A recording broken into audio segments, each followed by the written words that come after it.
Okay, so looking at the answers to the recent coordinate geometry test that you did, we've got 10 pages, so we'll try to get through as quickly as possible. So I won't be giving you time, I'll just show you what the answers are. Okay, so we had 4 choices. The easiest one, look, when x equals 0, y had to be 3. So that killed that, and that killed that. So we've still got those 2 answers. And they both had 3, 5, 7. So it's just this first point is the difference. So when you put minus 1, so 2 times minus 1 plus 3, you get minus 2 plus 3, and the answer is 1. So it's going to be D. Okay, next one, y equals mx plus b is a straight line. So it's minus 5x plus 3, which is answer A. Okay, this next one is the gradient. So we had to find a rise and a run. So we had to do the triangle. It's going from 4 to minus 4, so it's going 8. It's going from minus 2 to 2, so it's going 4. So the gradient is 8 over 4, and it's heading to the right, so it's a plus. So the answer is B. Okay, next one, the equation of a line passing through the origin, so it's going through the origin that way with the gradient of 3. So it has to be plus 0. So that's wrong, that's wrong. That's wrong because it's got plus 3, so it can only be C because it's going through the origin, so it's going through at y equals 0. Okay, come across. Okay, distance midpoint gradients. So this is straightforward. So 4, 5, minus 1, 1. This is just one way you could do it. So with 1 you put a plus and the other one put a minus. So 4 minus minus 1 is 5. 5 minus 1 is 4. So the 4, 5 minus 1. Yep. 4 minus minus is a 5. 5 minus 1 is 4. So the gradient is 4/5.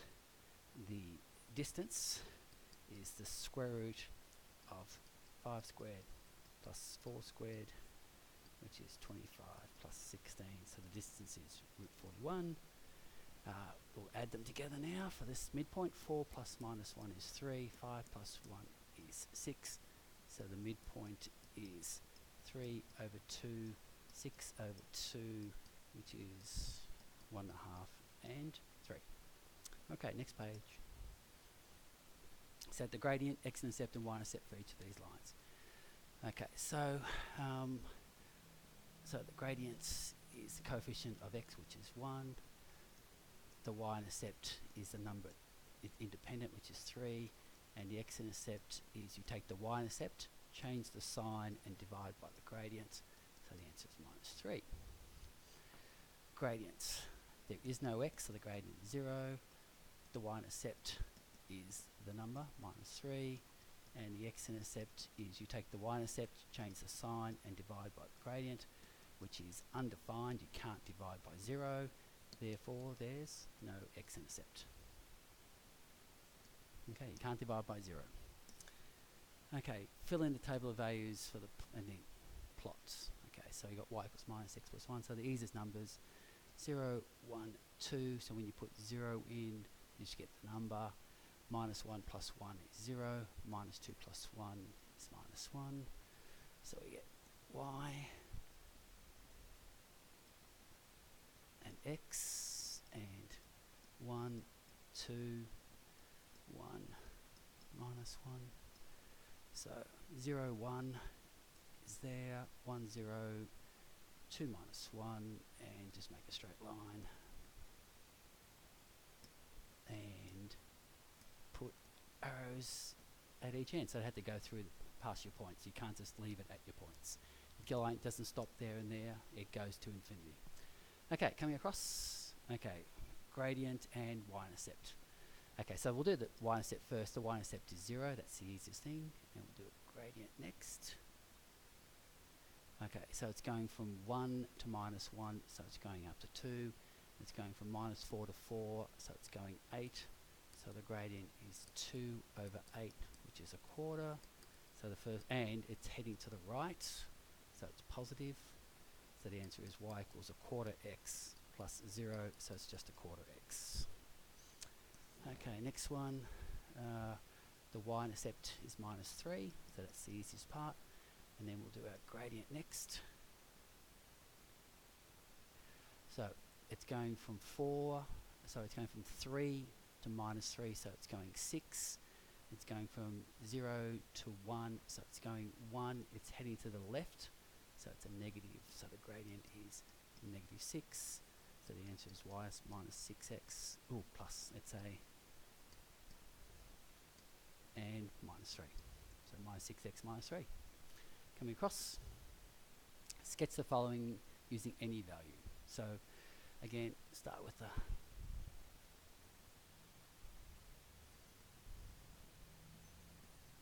so basically the original parabola looks like that, and we're just shoving it down 4, so it's just going to come down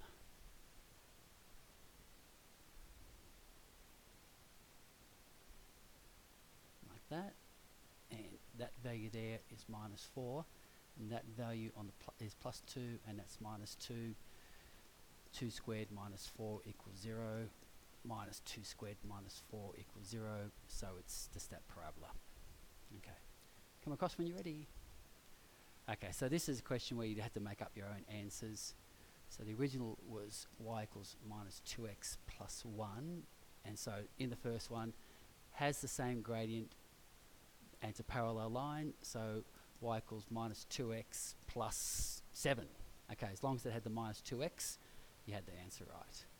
Has the same y-intercept and has a positive gradient, so that's the y-intercept. So y equals something plus 1, okay, and it had the positive gradient, so it just had to have a positive number there, but it had to have a plus 1. C is steeper than the given line. Well, this gradient is minus 2, so minus 4x is steeper, okay? And you didn't have to have a number, or you could have had y equals 7x. Both of these lines are steeper, but they're in different directions, so as long as it was steeper, it was fine. D has the same y-intercept and no gradient, so that's the y-intercept, and no gradient means 0x plus 1, so the answer is just y equals 1. And E has the same x-intercept, so the x-intercept would be positive 1/2. Take the minus sign across there and then divide by 2. So the easiest way to do it is just double both numbers. So y equals minus 4x plus 2 would have a positive 1/2. Or, if you wanted to, you could just switch the signs. 2x minus 1 would also give there's a million answers, but there's just 2 examples of doubling it or switching the signs. Come across when you're ready. Okay, so this sort of question you had in the book and was also in the practice video. So first one, V equals 10,000 plus 50t. Initially means time equals 0, so t disappears, so the initial volume is 10,000 litres.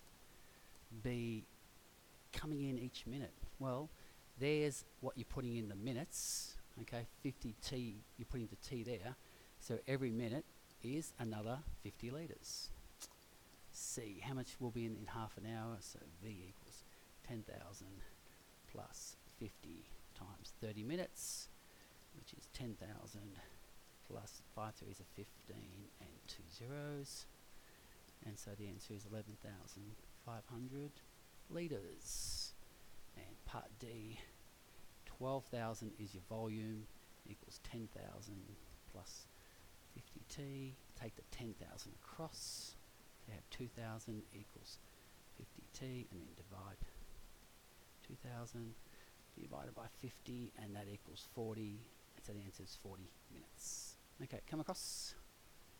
Okay, so compare and contrast. This is one of the harder questions where you have to look for what was the same or what was different. So y equals minus 2x plus 3, y equals 2x plus 3. So, compare. Okay, have the same y-intercept. They're both equal plus 3. What else is the same? They have the same gradients in opposite directions. One's minus 2, one's plus 2. What else is the same? When you worked out the x-intercepts, they have the same x-intercepts with opposite signs. So when you did the calculations, this one would be positive 3 on 2, and this one would be minus 3 on 2. So there's some things that are the same.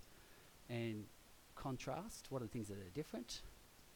Well, they're not parallel lines, and they're not perpendicular lines. So there's some examples on what you could have said, and there may have been other things you could have said, but it had to be comparing and contrasting. What is the same and what is different? And there may have been other things as well, but that's the ones, they were the main ones. Yep, okay. Let's move across, last page. Okay, so this question came straight out of the textbook. It was in the understanding at the back. So first of all, question A, why you think that the trend is a straight, why do you think it's a straight line? Well, if you join the dots, it makes a straight line. That's why. You just had to join them up and you had a straight line. That's why I think it is. What is your justification? It makes a straight line. Part B, why can't you find the value of the y-intercept? Well, the y-intercept is when time was 0 and there's no data. There's no data for t equals 0. You know, the beginning of time, Big Bang. Okay? So why can't you find it from the graph? Well, the last time was 1920 and we need to have time equals 0 for the y-intercept. Part C, assuming there's a linear relationship, so in 2020, so you just have to continue the graph off and then come back, so it's somewhere around there. So anything around 390 parts per million is about the right answer. And part D, do you think your answer in D above is valid? The answer is no, because the last data that we had was 1980. Okay, not valid. Because 1980 to 2020, there's been lots of industrialization, there's more people, and we've also got the reason lots of industrialization, we've got global warming. So it's not going to be a linear increase because we've done a lot more industrialization in the last 30 years. Okay, so you had to say both those things. Okay, that's it. Thanks, bye.